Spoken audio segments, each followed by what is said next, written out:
जय श्री कृष्ण मित्रों, केम छो बधा? मजामां हशो। आजे आपणे बनावीशुं भींडानुं शाक, ए पण दहींवाळुं। घणाथी बहु सरस बनतुं नथी होतुं, चीकणुं थई जाय छे।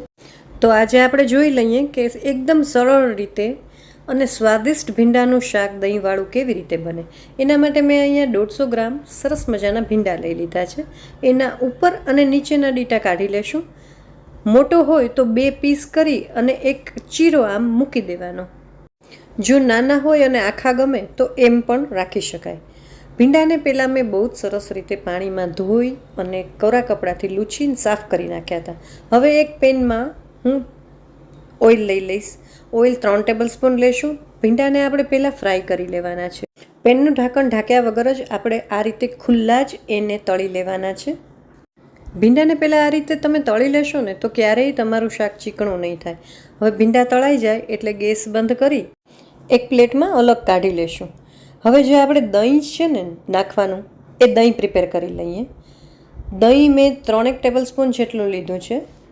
एमां काश्मीरी रेड चिली पाउडर नाख्यो छे।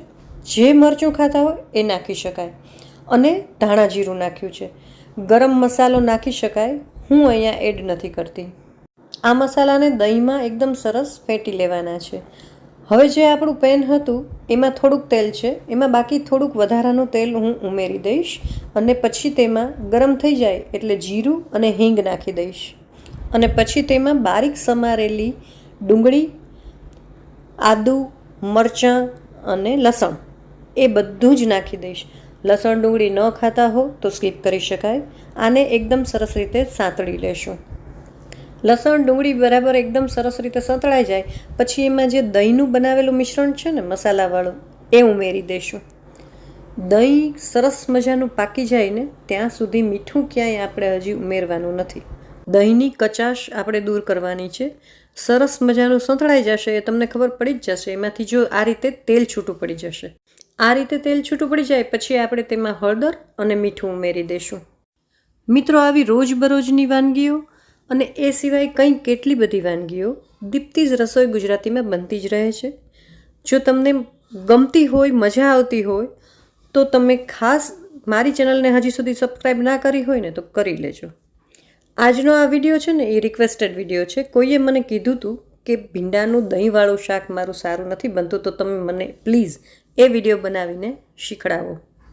હવે જે ફ્રાય કરીને રાખ્યા છે સાઈડમાં એ ભીંડા ઉમેરી દઈશું। ભીંડાને આ બધો મસાલો છે ને એકદમ સરસ કોટ થઈ જશે ત્યાં સુધી બસ આમ ચલાવતા રહી અને સાંતળી લેવાનું છે।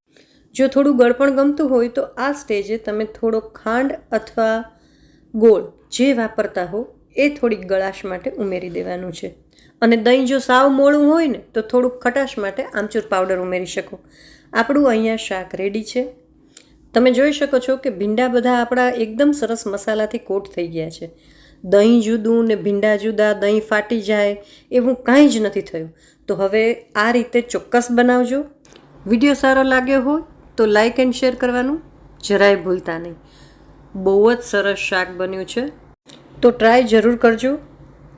અને તમે દહીં ભીંડી કેવી રીતે બનાવો છો ને એ મને કમેન્ટ કરીને કહેજો। કાંઈ ફેરફાર કરવાના હશે તો હું પણ કરીશ।